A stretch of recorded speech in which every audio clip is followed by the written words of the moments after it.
How's it going, witches and warlocks and all in between? I'm the Wizard of What, and why do I feel like 2025 is going to be the year where disasters happen on literally high-end restaurants? Blumhouse has kind of been on a roll lately, with films like Megan, Black Phone, Five Nights at Freddy's, all of which getting sequels this year, by the way, and you bet your ass I'm reviewing each of them. But we're not here to talk about those. We're here to talk about Blumhouse's newest movie, Drop.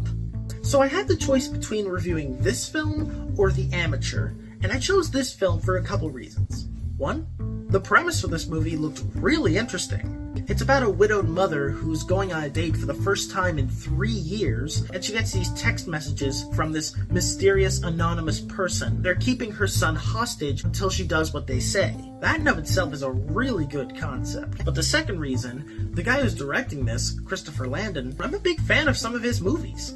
It's the same guy who wrote and directed Freaky, Happy Death Day, and Happy Death Day 2 U, and I'm a big fan of the Happy Death Day movies.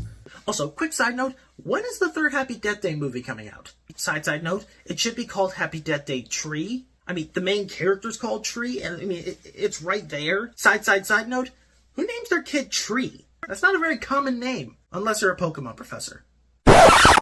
Hey guys, post-editing Braden here. As of recording that video, I had no idea that they actually greenlit Happy Death Day 3. I only found out when I was finding the photos for the editing process, so, yay! What were we talking about again? Oh yeah, right, Drop. So a lot of us have seen those phone-based horror movies before, like Countdown. And with a premise like what Drop has, it could have been very easy to make the phone thing seem very gimmicky. But the thing that makes this movie work is its editing and its cinematography. Most movies involving phones would typically just have literally the text message screen on the top. But this movie shows it in a very unique and stylized way. And the way it's shot and the way it's paced really makes you feel how scared and hopeless the main character is. And it's not just the thriller elements that work too. The chemistry between the people actually going on the date is really cool. You like seeing them together, you like them interacting. And I'll also admit, this movie is pretty good with subverting your expectations. Without giving anything away, in the first scene of the movie, I thought it was going to be like, oh boy, we're doing one of these movies. You're probably wondering how I got in this situation. Then there's a reveal in the middle of the movie that changes the context of that opening scene. Honestly, I'd say the first 2/3 of the movie work really well. And then there's that pesky third act. We'll be right back after these messages. Hi!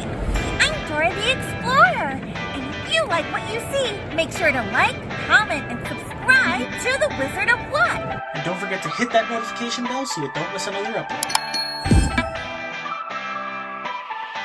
Alright. And now, back to our show. So I'll admit, the third act of this movie is where it starts to lose me a little bit. And again, without giving anything away, it's the part where they reveal who the mysterious texter is, and then after that's revealed, all the suspension and cool editing kinda stops. It's still shot really nicely, but there's not really much more suspense after the reveal. And there's some ridiculous leaps of logic in the third act. Like, if you guys all seen the trailers, you've seen that clip where the main character nearly falls off of the building. The way that happens is not very realistic. And then there's also this fight scene near the end, and they all get pretty wounded, and they just brush it off like nothing happened. It's like, guys, you got stabbed like a few times. In very major places, you should not be walking around like you're going to the park. But it does win me back a little bit more at the very end. Again, it plays with your expectations. I thought it was going to be another pointless bait for a sequel, but it turns out it was something else. That's really refreshing. It can just be a standalone movie, doesn't need a sequel or anything, because let's be honest, there are too many sequels coming out. So overall, I had a really good time with this movie. So I think I'm going to give this movie a solid 6 out of 10. Question of the day. Have you ever had an awkward first date? I know I did. I went to go pick her up, but because I didn't have a car, I had to use my e-bike, but the place where she was staying didn't have a place for me to park my bike, so I had to haul it around with me almost the entire time. It was pretty awkward, but not as awkward as I remember.